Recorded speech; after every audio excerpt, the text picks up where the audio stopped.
Welcome to O'Connor's Right Stand, holding the line unapologetically.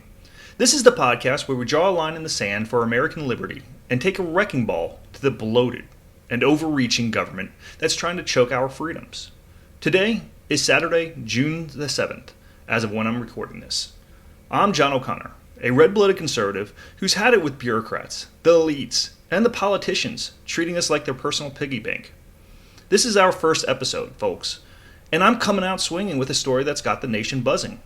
The explosive, no-holds-barred feud between President Donald Trump and Elon Musk. Two giants, two billionaires, once allies, now trading punches over a massive government bill that could bury us in further debt. Is this a clash of conservative titans? A betrayal of values? Or a smokescreen to distract us from the real enemy? A federal government that's out of control. Today, we're diving deep, playing you 5 clips to bring the story to life, and pulling no punches on what this means for our republic. So grab a coffee, a drink, and settle in. Let's fight for the America our founders intended.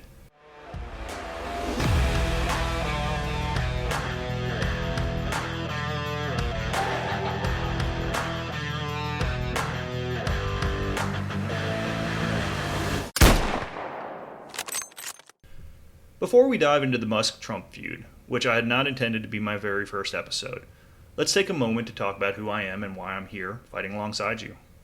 If you're going to join me on this journey, tuning in week after week or daily or a couple times a month, I don't have the frequency set, to O'Connor's Right Stand, you deserve a clear sense of the man behind the mic, the patriot leading this charge against tyranny. I'm a conservative through and through, unapologetically committed to the principles of liberty, faith, and family. I'm not a Republican, though I generally vote for them nearly 100% of the time because they do come closest to defending the values that built this nation. I'm a God-fearing Catholic, a man who puts God first, my growing family second, my neighbors third, and my country fourth, in that order. Those priorities guide every word I speak, every stand I take. I'm not here to play political games or chase clout. I'm here to fight for the America we are losing, the one our founders bled for. You'll hear echoes of Dan Bongino in my words, my arguments, and maybe even direct nods to his work. As a loyal listener of the Dan Bongino Show, I've been shaped by his fearless truth-telling, his unapologetic conservatism, and his ability to rally patriots. Dan's podcast inspired me to step up when he stepped into the role as Deputy Director of the FBI. I've been planning this podcast for over a year in my head, but Dan's influence and career shift lit the fire in me to act now. Dan, if you're listening, thank you for reshaping me as a true conservative patriot, and now as an attempted podcaster. I hope one day to shake your hand and tell you how your work fueled this fight. Until then, I'll attempt to continue carrying the torch, holding the line for liberty. I'm a 40-year-old software programmer by day, not a professional podcaster, marketeer, or journalist. I'm just like you, a hardworking patriot who sees this country on the brink, bleeding under the weight of a government that takes 40% of our income and 6.5 billion hours of our time. This podcast isn't about getting rich. I'm probably not going to make a dime. It's about fixing what's broken, about rallying patriots to take back our freedom. I'm still finalizing platforms, but feel free to reach me on X at O'Connor's Stand to share your thoughts, your stories, your fight. Send me constructive criticism to sharpen this blade, or hell, send some praise to fuel the fire. I'm here for it all. This first episode tackles a broad issue, but as I hone my craft, expect deep dives into current events, from the government overreach to cultural decay. If you prefer these big picture topics, let me know. This is your podcast, built for you, not me. So now let's get into the meat and potatoes. If you've been on X since June 5th, you know it's been a wild ride. Donald Trump and Elon Musk, two of the biggest names in America, went from being best buds to bitter rivals faster than you can say, drain the swamp. This isn't just gossip. It's a seismic event for conservatives, and we need to unpack it to kind of understand what's at stake for our freedom. Let's set the stage. In 2024, Elon Musk was Trump's secret weapon. The guy behind Tesla, SpaceX, and X dropped nearly $300 million to help Trump win the White House, turning X into a powerhouse for the MAGA movement. When Trump took office in January 2025, he tapped Musk to lead the Department of Government Efficiency, DOGE, Elon's mission? Slash federal waste, gut redundant programs, and make Washington lean again. Trump was all in, calling Musk a genius, and even rolling out a Tesla Cybertruck on the White House lawn in March to celebrate their partnership. On May 30th, when Musk stepped down from Doge, Trump handed him a symbolic key to the White House. It was a conservative dream team. Until it wasn't. Enter the Big Beautiful Bill, Trump's flagship domestic policy. It's a mix of tax cuts, infrastructure spending, and other measures, pitched as a boost for American jobs. Sounds great, right? But here's the kicker. The Congressional Budget Office says it'll add $2.4 trillion to the national debt by 2035. That's trillion with a T, folks. Money we don't have and borrowed from our kids' future. On June 3rd, Musk took to X, calling the bill a disgusting abomination that undermines everything Doge stood for. He urged his 200 million followers to swamp Congress with calls to kill it. And that lit the fuse. On June 5th, Trump fired back during a White House meeting. Let's hear it straight from the president. I'm very disappointed because Elon knew the inner workings of this bill better than almost anybody sitting here, better than you people. He knew everything about it. He had no problem with it. All of a sudden he had a problem, and he only developed the problem when he found out that we're going to have to cut the EV mandate, because that's billions and billions of dollars, and it really is unfair. We want to have cars of all types. Electric, we want to have electric, but we want to have a gasoline, combustion. We want to have different. We want to have hybrids. We want to have all. We want to be able to sell everything.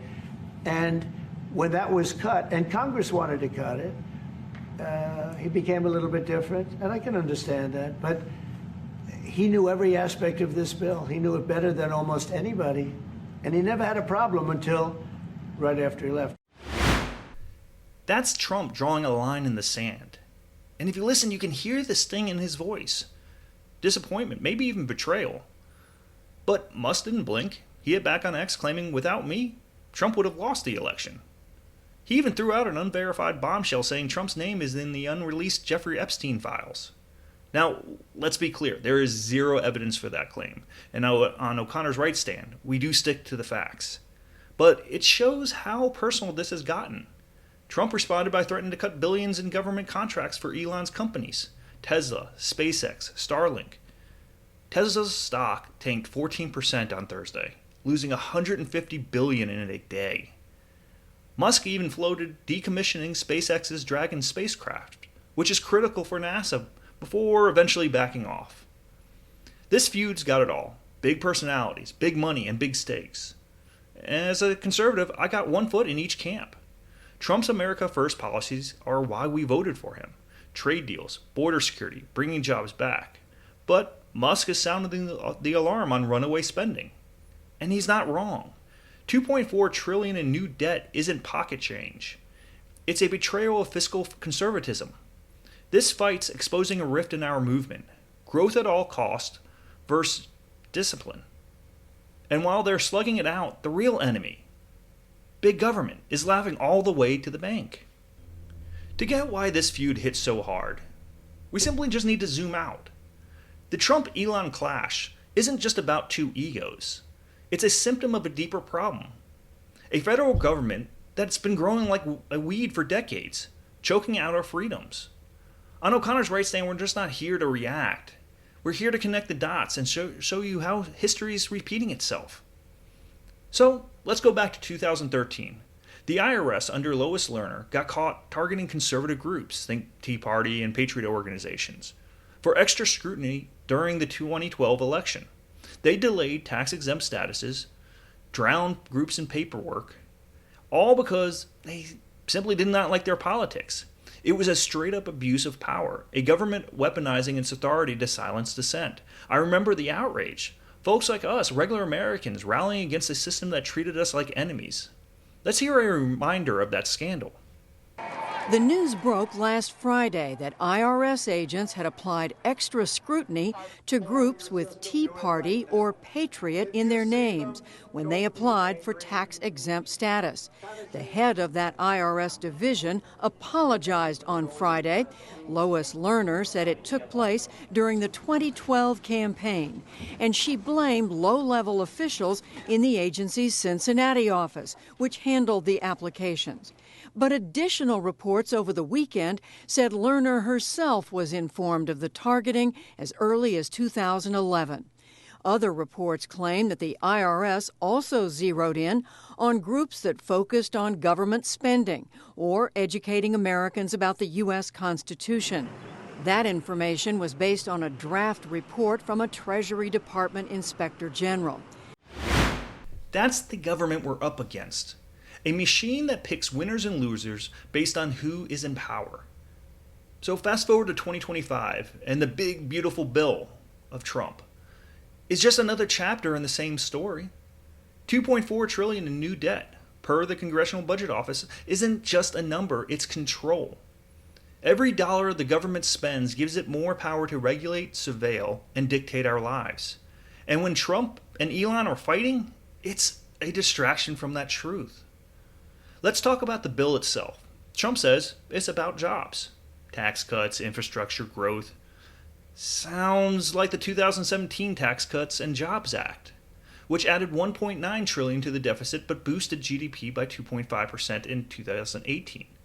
I get the appeal. Lower taxes means more money in our pockets. But conservatives didn't just vote for growth. We voted for a government that lives within its means. Elon's Doge was supposed to deliver that. He pushed to cut redundant agencies. Did you know we have 400 federal agencies, many doing the same thing? The Department of Education alone burns $80 billion a year, much of it on bureaucrats and not the kids. Musk wanted to slash that, but this bill is going the other way. History's full of warnings. In the 1970s, federal spending exploded, leading to stagflation, double-digit inflation, and stagnant growth. Reagan came in, cut taxes, but even he couldn't fully tame the deficit. By 2018, we bailed out the banks with $700 billion in TARP funds, ballooning the debt. Today, our national debt is over $36.2 trillion. Adding $2.4 trillion more is like pouring gas on a fire. And who pays? Not the elites. It's us. Small businesses, workers, families. All along, China's watching, holding our debt, laughing as we weaken ourselves. So Elon's right to call this out. But his tactics, threatening to pull SpaceX's dragging, or talking about a new America party, feels like showboating. And Trump's response, threatening to gut Tesla's contracts, smacks of the same government heavy-handedness we're fighting against. This feud's a microcosm of what's wrong with Washington. Too much ego and not enough principle. So what happens when two titans like a Trump and a Musk go to war? It's not just drama. It's real-world pain. Let's break down the fallout because this feud's ripples could hit every American. Start with the economy. When Trump threatened to cut contracts for Tesla, SpaceX, and Starlink on June 5th, Tesla's stock crashed 14%, wiping out over $150 billion in value. We've already mentioned this. That's not just Elon's problem. That's pension funds, 401ks, regular folks like us who invest in American companies. Starlink's another casualty. It provides internet to rural communities. Think farmers in Iowa, small towns in Montana. If Trump pulls those contracts, it's not Musk who gets hurt. It's Americans who lose connectivity. So let's hear from a commentator on this economic hit. So Tesla stock sank 14% yesterday, its biggest one-day drop since 2020. Trump's media and technology company also fell, not by as much.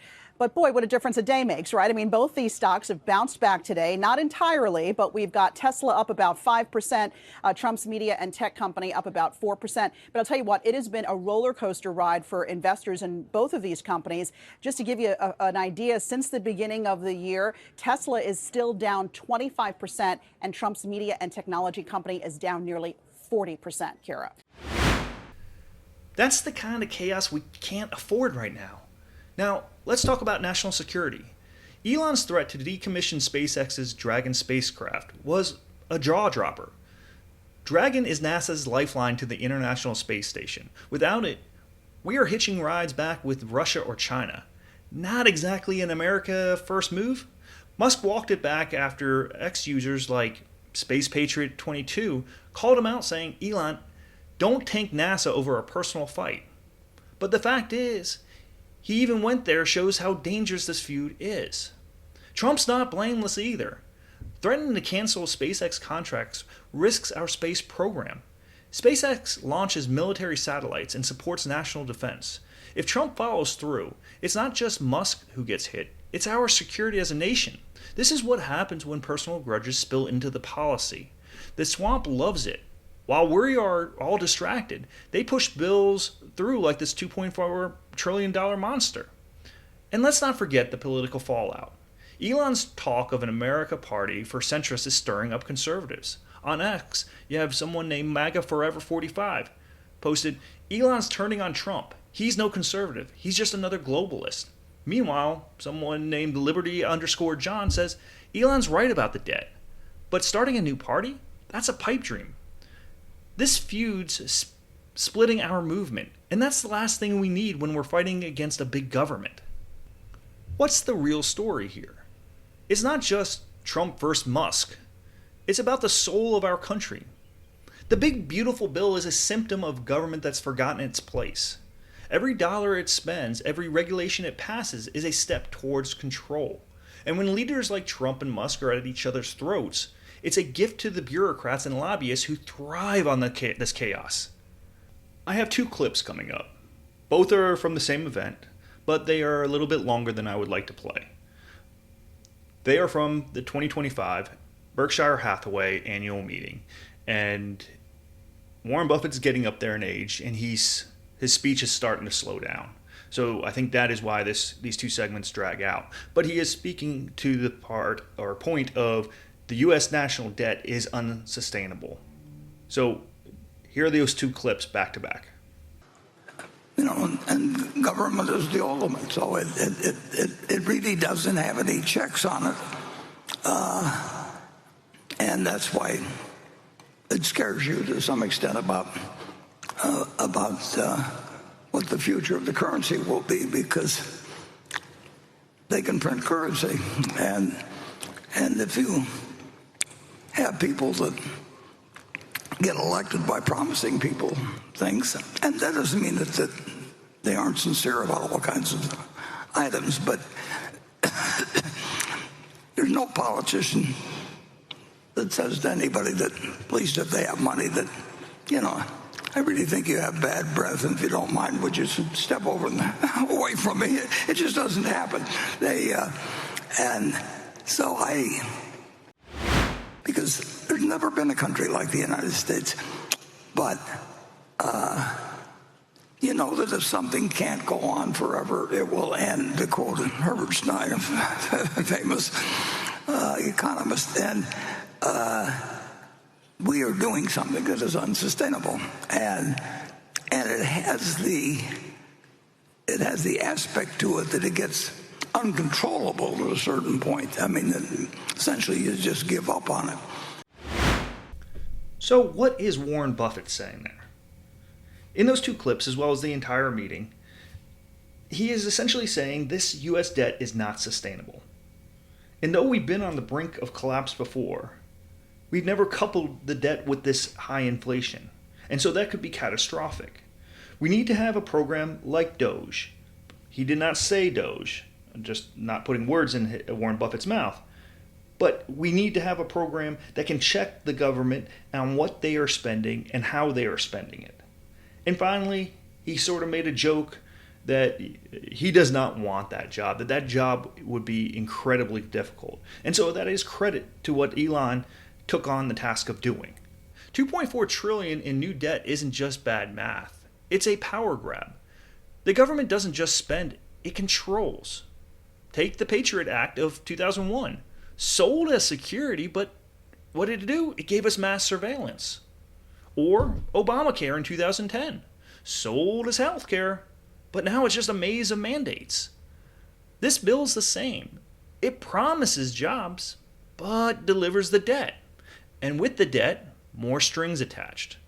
Conservatives like us fought for Trump because he promised to drain the swamp. And Elon's Doge was part of that, cutting waste and shrinking government. But this feud's showing how fragile that promise is. Trump's pushing growth, but at what cost?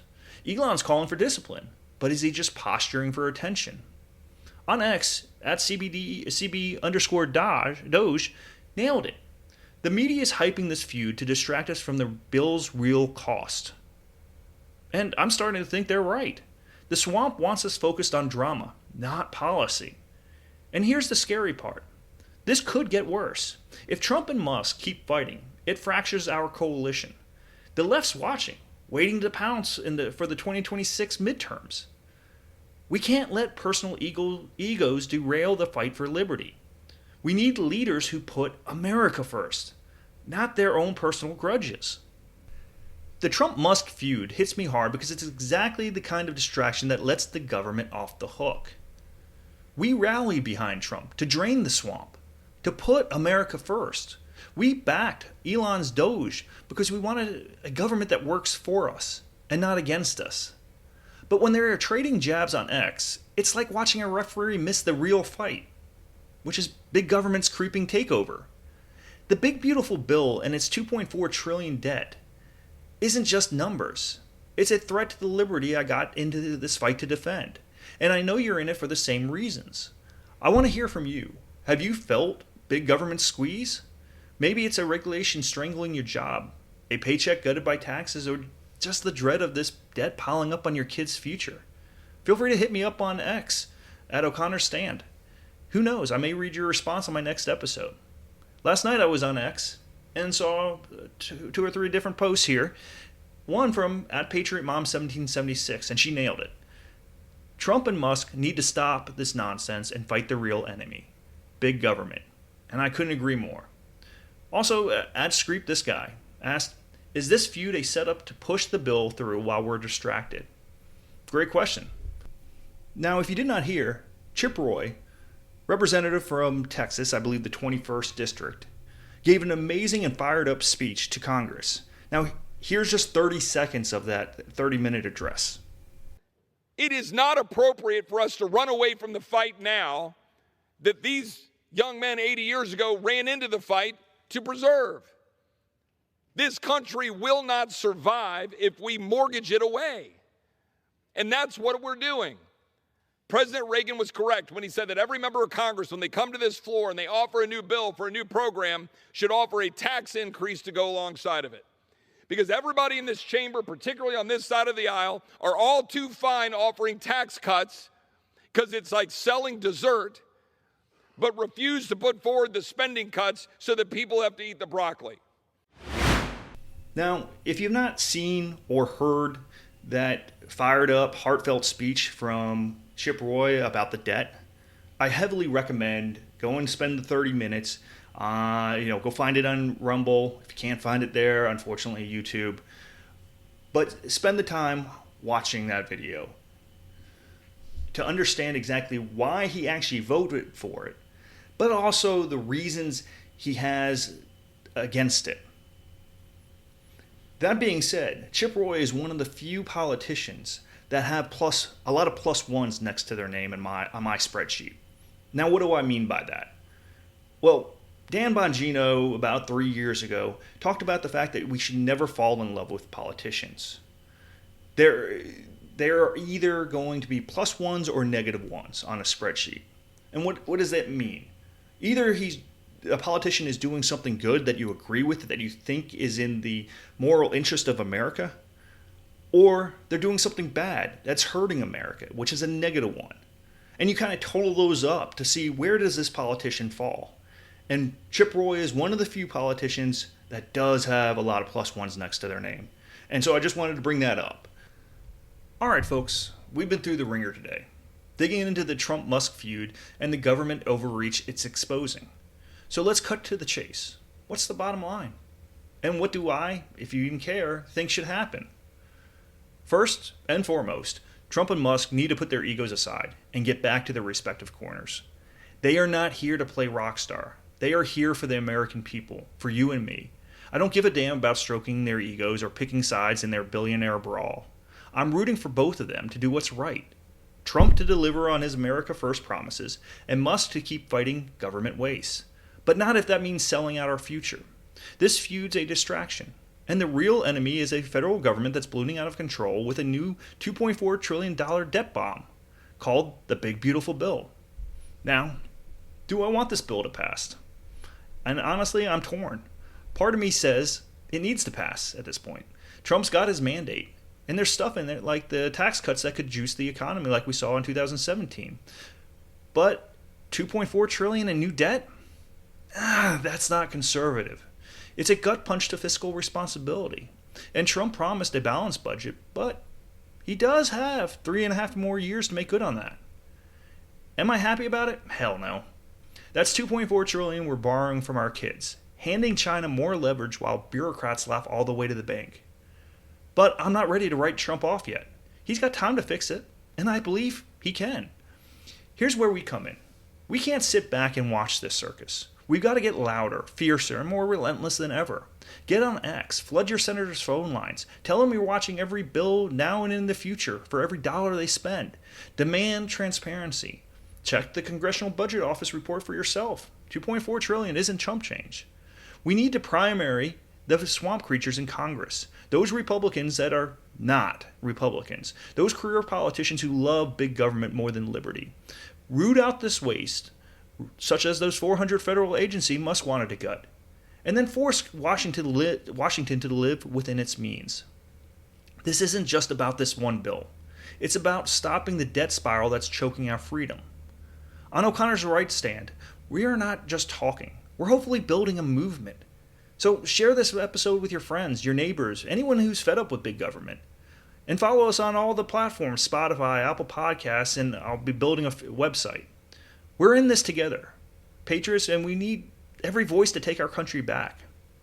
Until next time, stand strong, keep the faith, and let's make America great again. This is John O'Connor, holding the line unapologetically, signing off.